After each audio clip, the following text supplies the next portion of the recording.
বন্ধুগণ, ଆପଣମାନେ ଜାଣିଛନ୍ତି ଯେ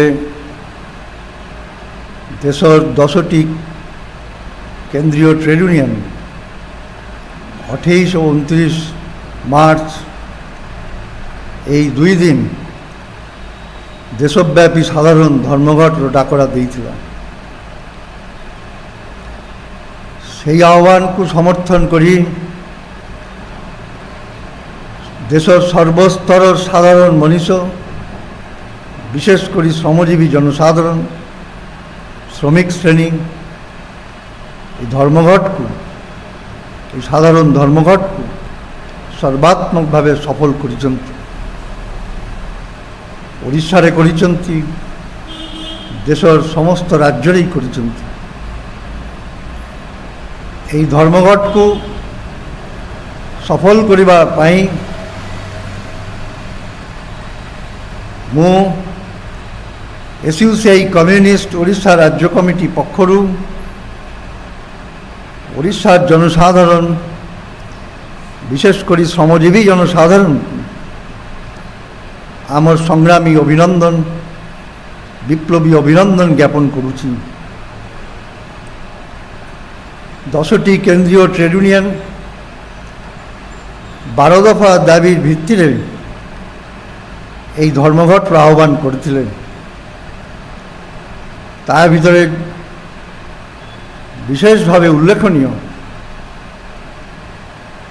বিভিন্ন সরকারি উদ্যোগ, রাষ্ট্রীয় উদ্যোগকে যেମିତି ব্যাপকভাবে ঘরোইকরণ করা হচ্ছে। কেবল কল কারখানা, খনি খাদান, ব্যাংক, কয়লা, ইস্পাত শিল্প, port and dock, road transport, airlines এইসবু নুহে, এপরিকি শিক্ষা ব্যবস্থা, স্বাস্থ্য সেবা সবকিছুর ঘরোইকরণ করা হচ্ছে। এই ঘরোইকরণের নীতি এবং পদক্ষেপ তার সূচনা বিশেষভাবে আরম্ভ হয়েছিল 1991 মସିହାରୁ, যেତେବେଳେ ଭାରତବର୍ଷ ସमेत ବିଶ୍ୱବ୍ୟାପୀ ଜଗତୀକରଣର নীতি প্রণয়ন ହେଲା। এই জগতীকরণর নীতি দেশের অর্থনৈতিক ক্ষেত্রে কেবল নয়, সামাজিক, সাংস্কৃতিক, শিক্ষা, স্বাস্থ্যসেবা সর্বক্ষেত্রেই প্রণয়ন হয়েছে এবং তারই পরিণতিরে আজি ব্যাপকভাবে ক্ষিপ্রতার সহিত এই ঘরোইকরণ চালিয়েছে। সরকারি সংস্থার ঘরোইকরণ, রাষ্ট্রীয় সংস্থার ঘরোইকরণ। 1991 মସିହାରେ যেତେବେଳେ জগতীকরণর নীতি ও পদক্ষেপগুলা আরম্ভ ହେଲା, সেତେବେଳେ কেন্দ্রে কংগ্রেস সরকার ଥିଲା। তার পরবর্তী সময়ে যে সরকারি ক্ষমতাসীন হয়েছেন, কেন্দ্রে হোক, ওড়িশা সমেত বিভিন্ন রাজ্যরে হোক, এই জগতীকরণর নীতি, ঘরোইকরণর নীতি সেমানে সমানভাবে কার্যকরী করেছেন এবং আজি কেন্দ্রর বিজেপি সরকার তাকে আহরি খোলমখলা, আহরি ক্ষিপ্রতার সহিত পরিচালিছেন। অন্যদিকে এই ঘরোইকরণকে দ্রুত করিবা পাই শ্রম আইনগুড়াকে উচ্ছেদ করা হচ্ছে। যে শ্রম আইন আম দেশের এবং বিশ্বর শ্রমিক শ্রেণী তার দীর্ঘ বর্ষর রক্তক্ষয়ী সংগ্রামের মধ্য দিয়েই কি অর্জন করেছিল। এই শ্রম আইনগুড়া পুঁজিবাদী ব্যবস্থাকে উচ্ছেদ করিবা পাই নথিলা সত্য, কিন্তু তার সীমিত সুযোগকে কামরে লগেই কি শ্রমিক শ্রেণীর ଅଧିକାରକୁ ଯେତେଦୂର ସମ୍ଭବ ସାବ୍ୟସ୍ତ କରାଯାଇ ପାରେ ଏବଂ শ্রমিক আন্দোলনକୁ ଯେତେଦୂର ସମ୍ଭବ ଗଢ଼ି ତୋଳିବା ସମ୍ଭବ, ଶକ୍ତିଶାଳୀ କରିବା ସମ୍ଭବ ଏପର୍ଯ୍ୟନ୍ତ ହେଉଥିଲା। ଆଜି ଶ୍ରମ ଆଇନର ଉଚ୍ଛେଦ ଜରିଆରେ এবং তার পরিবর্তে লেবার কোড চালু হওয়ার দ্বারা সেইদিকে সুযোগ সীমিত সুযোগ মধ্য শ্রমিক শ্রেণী হরাউଛନ୍ତି, ভবিষ্যতে আହୁରି হরাইবে। এই আক্রমণ কেবল শ্রমিক শ্রেণী উপরে নয়, এই আক্রমণ সর্বস্তরের খটিকিয়া জনসাধারণের উপরে।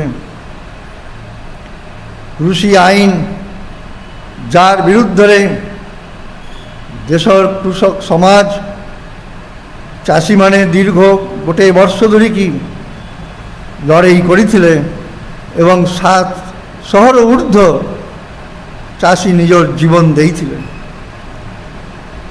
সেই ঐতিহাসিক গৌরবোজ্জ্বল এবং বীরত্বপূর্ণ সংগ্রামর ধারাবাহিকতারই এই 2 দিনর সাধারণ ধর্মঘটর ডাকরা দিয়াইতলা।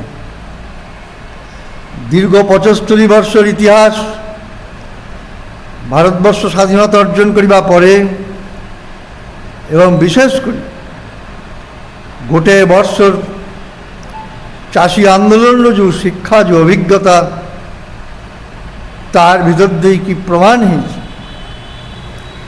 স্পষ্টভাবেই প্রমাণিত হয়েছে যে নির্বাচন জরিয়ারে নুহে, কেবল গণ আন্দোলন জরিয়ারেই ফ্যাসিবাদী সরকারকে বাধ্য করা যাই পারে তার আক্রমণ, তার কড়া আইনকে প্রত্যাহার করিবা পাই কৃষক আন্দোলন তা প্রমাণ করেছে। সেই অভিজ্ঞতার ভিত্তিতেই আমাকে বুঝিবাকে পড়িব যে নির্বাচনের মধ্য দিয়ে কি এমএলএ এমপির পরিবর্তন হয়ে, মন্ত্রীর পরিবর্তন হয়ে সরকারের পরিবর্তন হয়ে পারে বা হচ্ছে, কিন্তু জনসাধারণের জীবনযাত্রার পরিবর্তন পরিবর্তন অর্থাৎ বিকাশ রাস্তার পরিবর্তন সম্ভব নয়, বরং ক্রমাগত তা সংকুচিত হচ্ছে।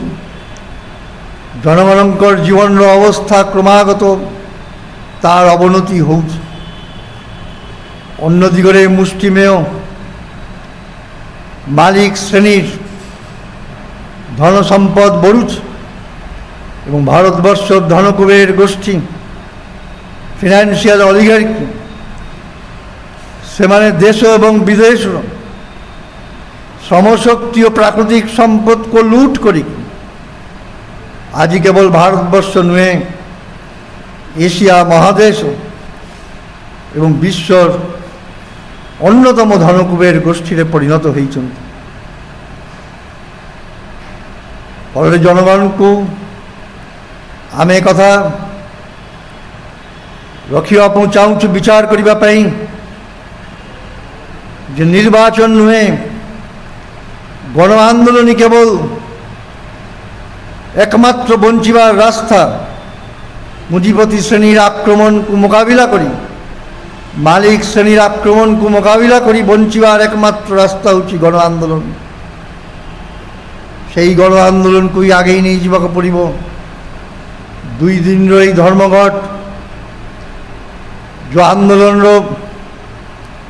অভিজ্ঞতা আমাকে দেলা, কৃষক আন্দোলন যে অভিজ্ঞতা দেলা, তার ভিত্তিতেই আগামী দিনের আহুরি বৃহত্তর, আহুরি ঐক্যবদ্ধ, সংগঠিত গণ আন্দোলন, শ্রমিক আন্দোলন গড়ি তুলিବାକୁ পড়িব। এই আহ্বান রখিকি এবং রাজ্যের জনসাধারণকে 2 দিনর ধর্মঘট সফল করিছিবারু সংগ্রামী অভিনন্দন জনাই মোর বক্তব্য মু এইটি শেষ করুছি। ইনকিলাব জিন্দাবাদ।